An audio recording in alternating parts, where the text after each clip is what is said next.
everybody.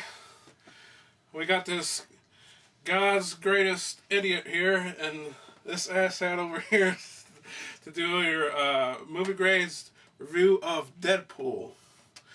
And, you know, I think we both agree that we like the movie quite a bit. I would say that. So, we're going to get the what's bad about it out of the way first, so we can talk about what's good. Okay. So, why are you always with the bad first? Because there's not that much, so let's get it out. Because honestly, you know, whatever bad things we say is really just nitpicking, anyways. Not you. But yeah, no, I never nitpick. No. Okay, pause. Now fast forward. Hey kiddies, it's Deadpool. I'm just here to spare you the negative comments of Mr. Antonio Cerveza. He just goes on and on about how this movie could have been rated PG-13 because the Deadpool comic doesn't swear or have nudity, and an R-rated Deadpool can't have a crossover with a PG-13 X-Men movie. Which is true, but who wants to hear that? Then he says the CGI animation isn't great on Colossus. How dare he criticize my movie without pointing out the obvious plot hole that Colossus acted as if he knew me for years, even though this was my first outing as Deadpool. Anyway, back to the rest of the review with the crappy green screen and two guys who ate too many chimichangas. But yeah, okay, let's go on to the good stuff. Now, like we were saying, that like the interactions with the characters were fantastic. Oh yeah.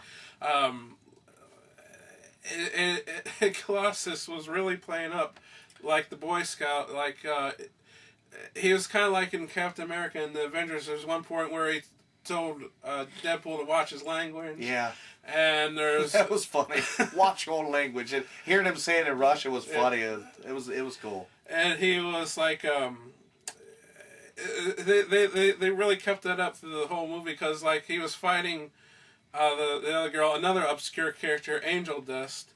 He was fighting her, and at one point her top came off, and he was covering her with his hand. He was covering. A good compliment to Deadpool, or you know, because they were opposites, you know. And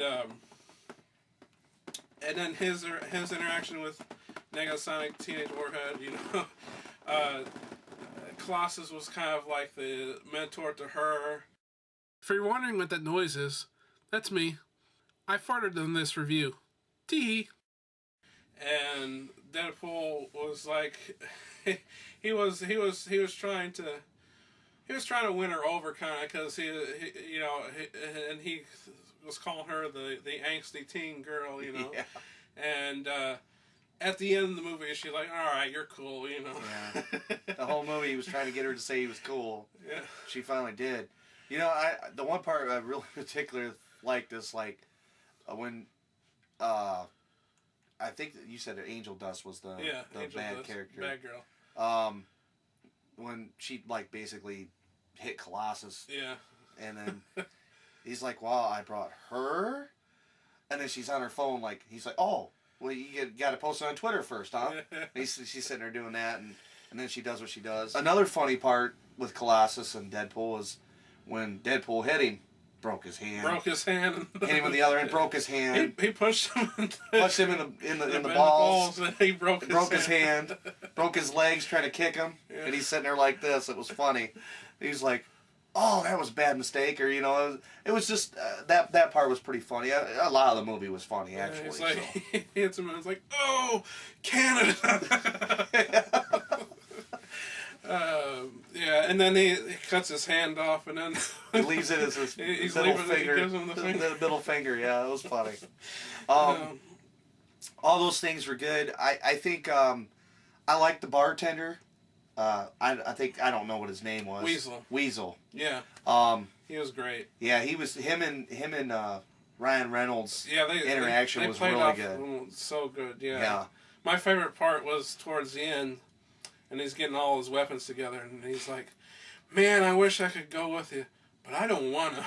Yeah. Yeah, that was a good scene too. Yeah, and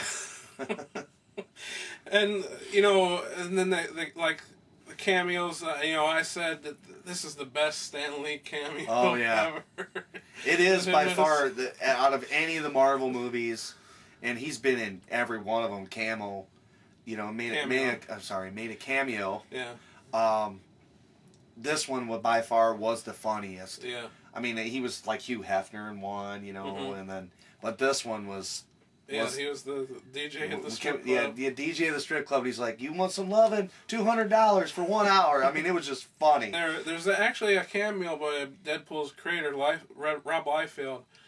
He was in the bar, the mercenary bar with Deadpool. Really? Yeah, he even walks by and he says, "Hey Rob," or "Hey Rob Liefeld," or something like that. And he doesn't say anything, but he's in there. And we can kind of say that Hugh Jackman kind of has a cameo in here, because he talks about. Well, he talks about him, and he puts at the very end of the movie he has a magazine of Hugh Jackman and Sexiest Man on Planet Earth, on whatever in the world, and at the end of the movie, a little spoiler, he has Hugh Jackman's face stapled to his own face. Yeah, that's right. Forgot about that. As a mask. I thought that was hilarious. Funny. Well, he mentions at the beginning of the movie too, like that he had to do a sexual favor to Wolverine to get it. Yeah, to get a movie to get this movie done. And another cool thing about this movie, I thought it was good was. The movie it was told in a different way. It was told by Deadpool through his eyes, which is flashback. It starts off with the action scene, and then he tells, "All right, this is what happened to me." Yeah, and that's different for a comic book or superhero movie, right? Where like the other ones, you're getting a story and you're seeing it unfold in front of you. This one, he's telling you, "This is what happened to me." Exactly. Yeah. And you get to see. Like the love story between him and what is this hot piece he called her, whatever. You got to see all that, and then through his eyes, which was a different take, and I really thought that was different and it was good. I mean, he's constantly talking to the audience. One of my favorite scenes when he does that is like when he's finding the guys that did this to him, and he's killing them all, and then he gets to the last guy, and he's like, "You don't want to see this," and it just moves the camera to the side. That was cool. And that montage of him killing the guys, that was hilarious too. My favorite part was when he's killing that guy on the skating rink, and he says, he's starting to drive the Zamboni. The Zamboni. And he's like, "You're gonna die in about 5 minutes." Yeah, that was fun. He was sitting there with the guys on the ice, and he's like, "You're gonna die in 5 minutes." And he's on the Zamboni. That was funny. That was funny. I was rolling. I mean, this movie had so much action in it, but so much good humor as well. Yeah. I mean, there were so many things that he said, and I'm trying to go through them all in my mind. I mean, I just laughed so much. It was just so hard to remember everything. But I mean, I took my wife to see this, and she enjoyed it, which I wouldn't think she would, but she was laughing just as much as I was. So, it was. I mean, like I said, the action in it was awesome. He with the sword fights. And like the scene where he's like on the bridge, I got 12 bullets. Yeah. And as he's shooting people, some of you guys got to share now. Yeah. He gets down 12, 11, 10, 9, and the numbers were on the bullets. Yeah, on the bullets, and then he gets down to the one guy and he shoots him and he didn't like him, so he shot him twice. Yeah. He goes, "Worth it." Yeah, totally worth it. Yeah. And then the last one, he's like, "Damn, one bullet left." He goes, "You guys are gonna have to share it." I mean, it just his whole thing, his whole.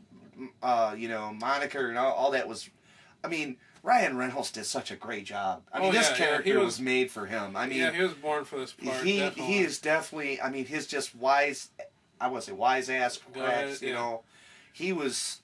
I mean, and I just love all the, like you said, after he cut his hand off, it was blind. What was her name? Blind Al. Yeah, blind Al. Yeah, and he's like, he's got the real small hand. He goes, "You might want to leave. This might look bigger in this hand." I mean, it's just. I mean, I was like, "Oh my God," I mean, and there's nothing that he didn't touch. I mean, as far as saying it or doing personally, I mean, it was like, wow, One thing I wanted to bring up, and you were talking to me, you messaged me about this. You said all the '80s references. Too. Oh yeah, there was a lot of them.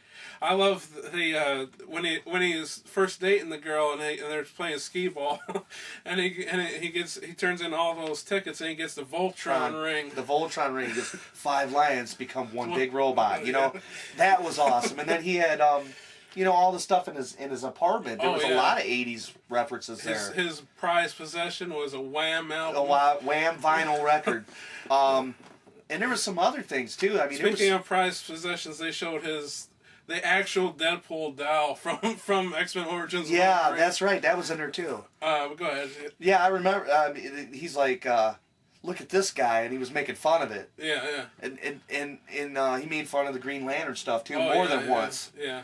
But that's something I enjoyed was the '80s references, because one of my favorite decades of music and movies, you know, and there was so much of that in this movie, which was really good, and the songs. Yeah. You know, the first song we were just talking about this a little bit ago. The first song in the intro of the movie sets the whole tone. Oh, exactly. Yeah. I mean, what was it? Angel of the Morning by Juice Newton. I'm just like, when I heard it playing, I'm like, I just couldn't. I was like, oh my God, this is it. You know, I mean, it was just, I was, expecting that song to come out to, to this movie. I mean, it was just, it set the whole tone, you know. Guardians of the Galaxy was kind of like that, Same thing, yeah. And speaking of 80s stuff, you went with your wife, who's just a little bit younger than you. Mm-hmm. I went with a group of friends who I was the oldest. They were all younger than me. And when we coming out, we're talking about our favorite parts of the movies, and I was talking about my favorite part was some of the '80s references, and I was telling them about the Voltron, and they're like, what? And I said, Voltron. He said, at the end of the movie, he even says, like him and Colossus and Negasonic Teenage Warhead.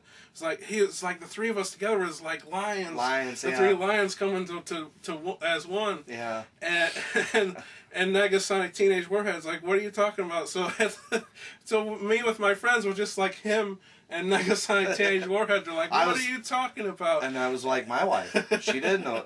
I mean, I said, oh, it's Voltron. She goes, what's Voltron? Yeah. She was like 2 years old when Voltron was out. So I also had to explain to them the end credits. They thought it was funny, but I'm like, don't you get it? That's the end of Ferris Bueller's Day Off. Yeah, another classic. And they're like, what? You're still here? No, I mean, and it was so well done. Mm-hmm. And I'm sitting there and, well, see, my wife did get that one.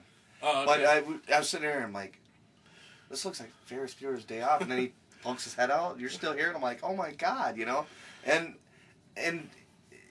it's the scene after the credits, and he talks about a sequel and all that. So stay.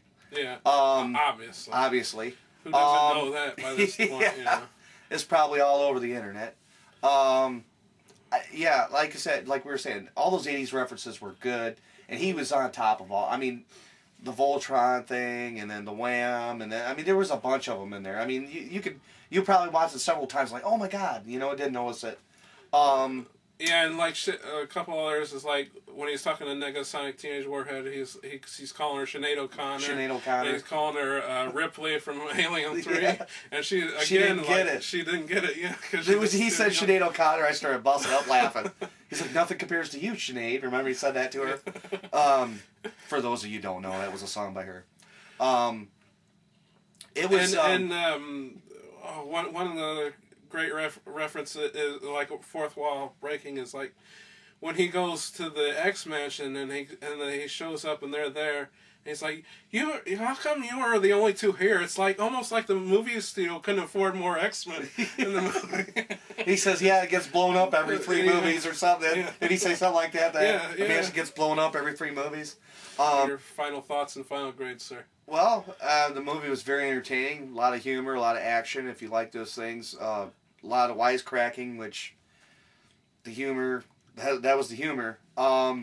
Action sequences were great. I mean, especially on the bridge when he was just this guy's wearing the brown pants. He's got the right idea. Right. It's got blood in it. It's got sex in it. It's got action, humor. Mm-hmm. It's a great movie. I mean, Best of the year, it's so early now. I can't. It's too early. I mean, we got so many movies coming out. With, the Civil War's coming out, right? And X-Men Apocalypse is coming out, and Batman versus Superman, your favorite, is coming out. I'll just give it an A minus. Give it an A-. I don't think it's an A plus. I mean, it's hard to get an A plus. I mean, right. We've had very few A pluses. Right. Yeah, I'd say. You mentioned that it's a comedy and all like this stuff, and it blends the genres perfectly. Mm-hmm. I mean, and it's so much too. It's he even says he says it's a love story, and then he changes it and says, well, no, it's a horror movie, but it's a comedy and it's action and it's a superhero stuff. So it has everything, as cliche as that is to say, but it really does.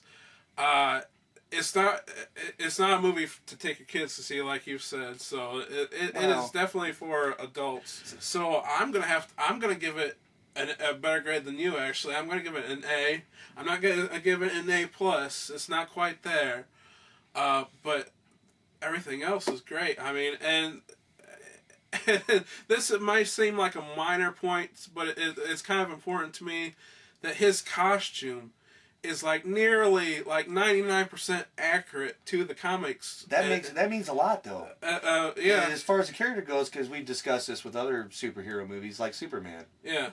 His costume was part of Superman. Right. And now in the DC universe, they're making it dark and gloomy looking, and it just, to me, it ruins the character. I mean, in a way, it ruins them. Right. I don't understand why the faking is that when characters are known, and this is well known, a lot of these characters are known for their costumes as well, not just the character. Spider-Man, would you like to see Spider-Man in a yellow and green suit? No. I mean, it just, to me, it just doesn't make any sense. Deadpool's character is his costume as well as the person. So I would like more superhero movies to take note, and I'm like, you see, he looks exactly like he does in the comics. Mm-hmm. So it can be done. I mean, you can do that with any character. If even if you don't like Superman's trunks, he looks just do it because that's the way he looks in the comics. Why change it? And this is your God's favorite idiot and Deadpool and your ass hat. And your ass hat saying, see you next time. That was awesome.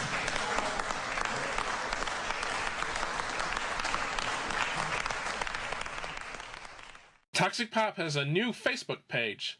Like it to see pictures and keep informed about our upcoming events and videos. A link is in the description. Go to www.facebook.com/toxicpop1.